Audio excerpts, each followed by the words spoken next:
Welcome to our end of week Kenya Defence Forces News Bulletin. My name is Sergeant Faith Mwai. The KDF Weekly Bulletin is an initiative collating events of the week and providing in-depth information on defense matters. In our bulletin this week, Kenya-US AFRICOM relation, peace and security approaches in Eastern DRC, Kenya and Israel boost bilateral relation, mark extensive consultation to expand membership, the first FKF Premier League game held at Ulinzi Sports Complex. General Michael Langley, Combatant Commander, U.S. AFRICOM, paid a courtesy call to the Cabinet Secretary for Defense, Honorable Aden Duale, and the Chief of Defense Forces, General Robert Kibochi, at the Defense Headquarters in Nairobi. The leaders held discussions on various areas of mutual interest, including defense cooperation, defense engagements, and areas of future cooperation. In addition, they discussed the contributions of Kenya to peace and security as an anchor state in the region.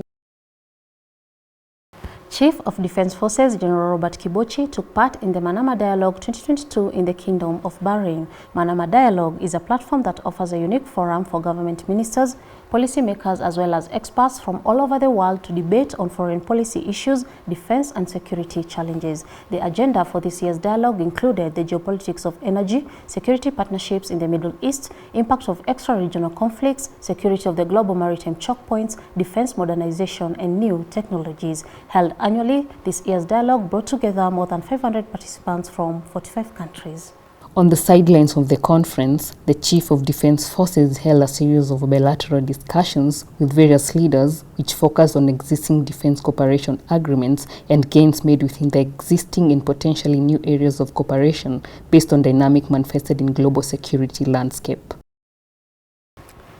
The East African Community Regional Force Commander, Major General Jeff Nyaga, United Nations Organization Stabilization Mission in DRC Force Commander, Lieutenant General Marcos Desa Afonso da Costa, and the Armed Forces of the DRC 3rd Division Commander, Lieutenant General Marcel Bangu, held a consultative meeting in Goma to establish a collaborative approach on operational framework in Eastern DRC towards realizing peace and stability. Later, the Force Commander, Major General Jeff Nyaga, held a leadership engagement with North Kivu Governor, Lieutenant General Dima on security matters. Ningependa niweke wazi hapa. Sisi hatuamini kuleta maelfu.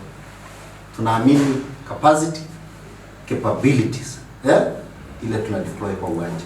Later on in the week, Kenyan troops deployed in Eastern Democratic Republic of Congo under the East Africa Community Regional Force conducted joint patrols with their host nation counterparts in Kibumba area.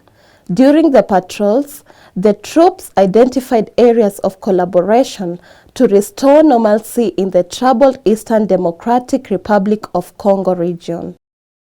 Still on matters DRC, Kenya Signals Company deploying to the DRC, led by the company's second-in-command, Captain Sheila Kathile, was flagged off at Embakasi Garrison by the Deputy Commander, Major General Peter Mteti. Kenya Signals Company is part of the UN Organization Stabilization Mission in DRC, and their primary task is to provide and support communication connectivity and information technology services to the mission and the force.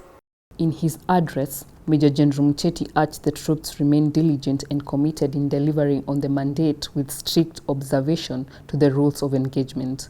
Further, he emphasized that this is expected of Kenya Defence Forces in all peace support operations where Kenya Defence Forces are known to be professional and mission ready. He also called on the troops to be true Kenyan ambassadors and cultivate good relations with the people of DRC and other contingents operating in the area.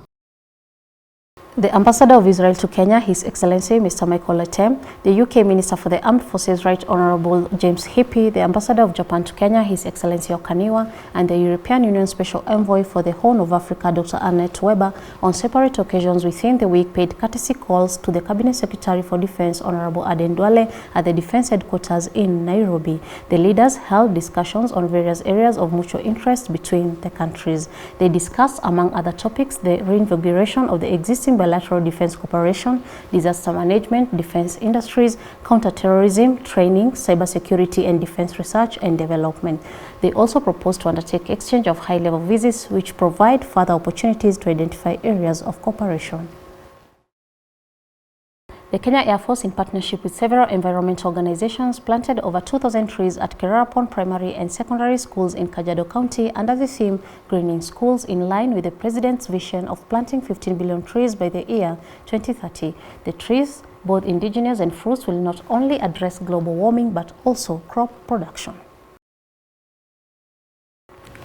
Members of the Military Wives Association of Kenya have this week conducted a sensitization exercise to commanding officers and officers commanding at various military units in Nairobi, Thika and Eldoret regions. The sensitization exercise targeted leaders of formations, units and establishments, and at the same time collected their views ahead of implementation of plans to open MWAC membership across all ranks. The team, led by the Military Wives Association of Kenya Chair, Mrs. Tabitha Kibochi, said the association intends to leave a mark in military families by improving their welfare and well-being. The Military Wives Association of Kenya chairperson said it has taken some time to bring everybody on board, citing that laying the ground and developing structures as having been prioritized. She said that bringing everyone on board will pull together various expertise and skills for them to achieve their goals as enumerated in their 5-year strategic plan. MWAC is family-centric.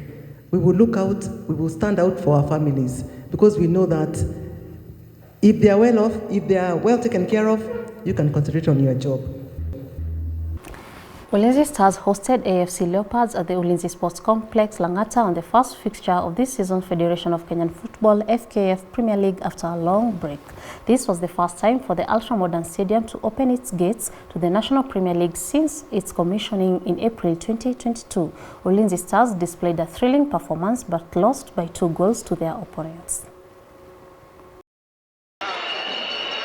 For Ingwe was scored at the 2nd minute of the play, where Olaini Fasanmi netted the ball at a close range. At the 52nd minute, Olaini scored the 2nd goal of the match through a penalty and sealed the win to 2-0 for AFC Leopards. Ulinzi Stars head coach Mr. Bernard Mwalala reiterated that his team played well, although victory wasn't on their side, but he believes the team shall do better in subsequent games. Thank you for watching. We look forward to your feedback and your viewership next Friday for the KDF Weekly News Bulletin. Goodbye.